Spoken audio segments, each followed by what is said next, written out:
Ça, c'est moi, Milia. Le gars qui m'attend là, c'est Maxime, mon meilleur ami. J'y raconte. Bonjour, non? T'as une marque au visage. Milia, tu as commencé à me parler de tes problèmes. Maintenant, raconte. Mais j'ai mal fait la vaisselle. Attends, sérieux là? Ils t'ont frappé parce que t'as mal fait la vaisselle? Ah écoute, ouais. Et oui, voilà, vous vous attendiez à peut-être quelque chose de badass, mais non. Ça commence par une enfance remplie de violence. Pour moi, c'était normal, mais les autres me faisaient comprendre que, en réalité, ça ne l'était pas. Au total, ça a duré une dizaine d'années, voire un peu plus.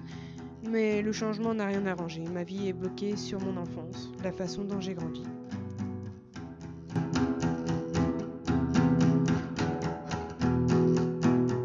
Donc, oui, à cette époque, je me renfermais beaucoup sur les cours. Je n'avais pas réellement de liberté, donc je me concentrais surtout sur les cours, ce qui me permettait d'être la meilleure de la classe, ou du moins presque. Je ne pouvais rien faire d'autre que mes devoirs en toute liberté.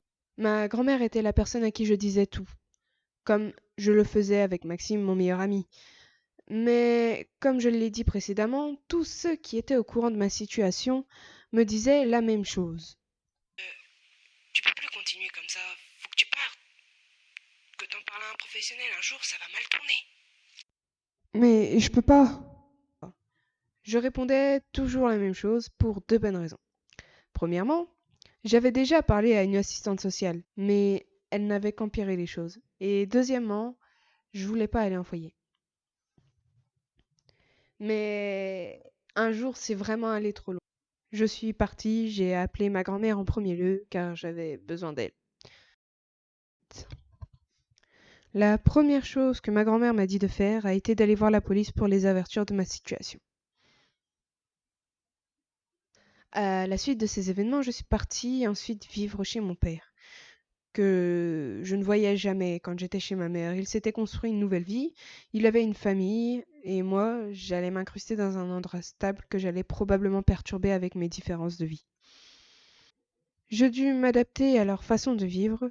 Le dimanche, par exemple, pas de repos, réunion le matin, donc il fallait être prêt pour 9 heures.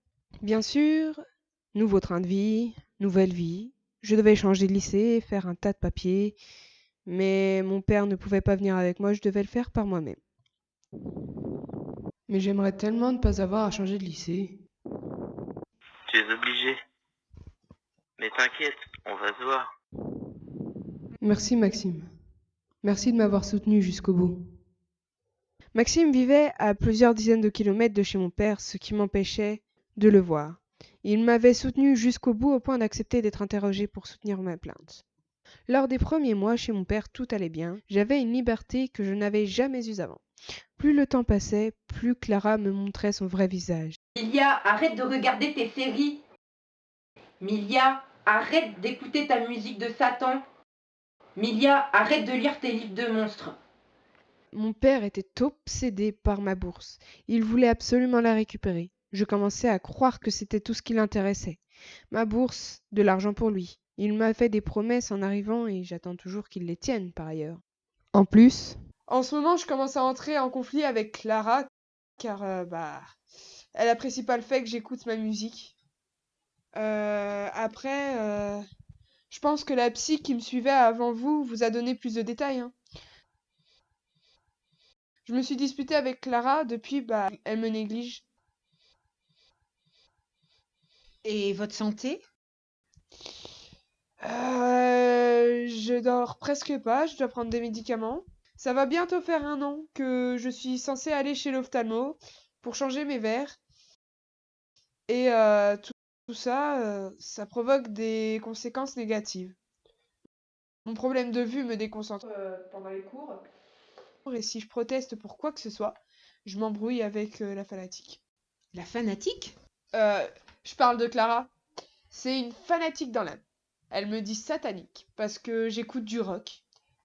Bref, résultat, mes notes baissent, je me renferme dans ma bulle, et puis, découragée par mes notes, je bosse plus. Ce qui peut être compréhensible. Ah, il est l'heure de nous quitter.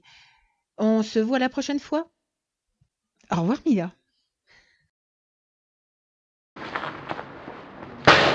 Emilia, tu rentres. Tu rêves! Tu me critiques dans tous les sens, ta femme m'empêche d'écouter de ma musique, et t'es jamais là! Eh bien, pourquoi tu es venu chez moi? Je dois te rappeler qui m'a saoulé pour que je vienne ici?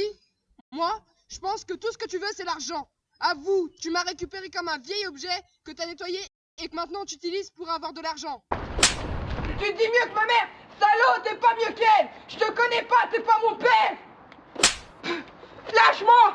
Quoi? Tu reviens pas chez moi? T'inquiète pas, j'y compte pas. Demain, je veux toutes mes affaires chez ma grand-mère, sans exception.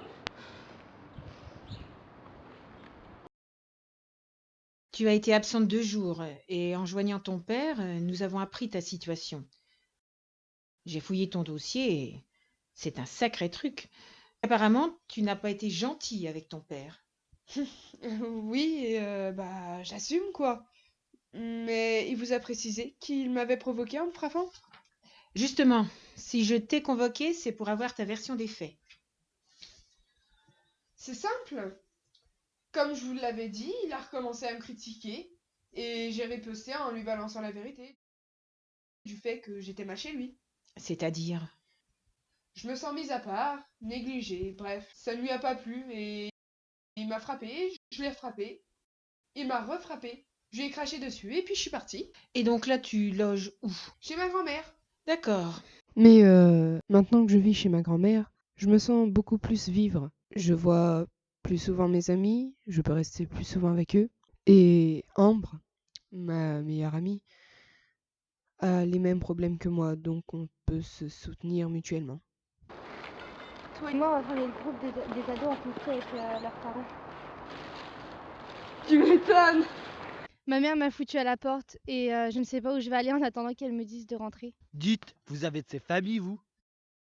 Et t'en penses quoi de ta situation? Honnêtement, j'essaie d'oublier ma situation, justement. De quelle manière?